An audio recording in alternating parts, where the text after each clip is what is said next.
അസ്സലാമലൈക്കും. വിശുദ്ധ ഖുർആനിലെ ഒരു രണ്ടായത്ത് കൊണ്ട് എല്ലാം വ്യക്തമാക്കി തരുന്ന രണ്ട് സൂക്തങ്ങളാണ് നിങ്ങൾക്ക് മുന്നിൽ അവതരിപ്പിക്കുന്നത്. എല്ലാവരും ശ്രദ്ധയോടുകൂടി മനസ്സിലാക്കുക.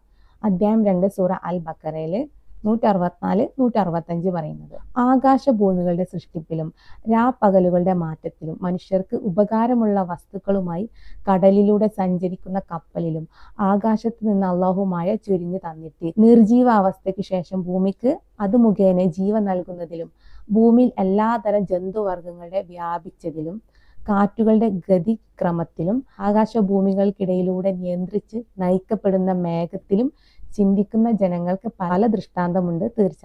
അപ്പൊ ഇവിടെ ഒരുപാട് പറയുന്നുണ്ട്. ആകാശഭൂമികളിലുള്ള പല സൃഷ്ടിപ്പിലും രാവും പകലും കടലിൽ കൂടെ സഞ്ചരിക്കുന്ന പലതിലും ആകാശത്ത് നിന്ന് മഴ ചൊരിയുന്നതിലും മേഘത്തിലും കാറ്റുകളുടെ ഗതി നിയന്ത്രണത്തിലും അങ്ങനെ എല്ലാത്തിലും വിശദീകരിച്ചിട്ട് പറയുന്നുണ്ട്. പല ദൃഷ്ടാന്തങ്ങളുണ്ട് തീർച്ചയാണ്.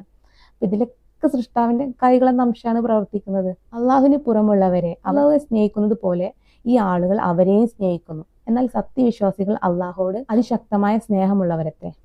സത്യവിശ്വാസികൾ അള്ളാഹിനോട് സ്നേഹമുണ്ട്, അല്ലാത്ത ആളുകളോ അവനെ പുറമെ മറ്റുള്ളവരെ അതേപോലെ സ്നേഹിക്കുന്നു, സൃഷ്ടാവ് എന്ന രീതിയിൽ സ്നേഹിക്കുന്നുണ്ട്. ഈ അക്രമികൾ പരലോക ശിക്ഷ മുന്നിൽ കാണുന്ന സമയത്ത് ശക്തി മുഴുവൻ അള്ളാഹുവിനാണെന്നും അള്ളാഹു കഠിനമായി ശിക്ഷിക്കുന്നവനാണെന്നും അവൻ കണ്ടറിഞ്ഞിരുന്നുവെങ്കിൽ എത്ര ഗുണകരമായിരുന്നു എന്ന്.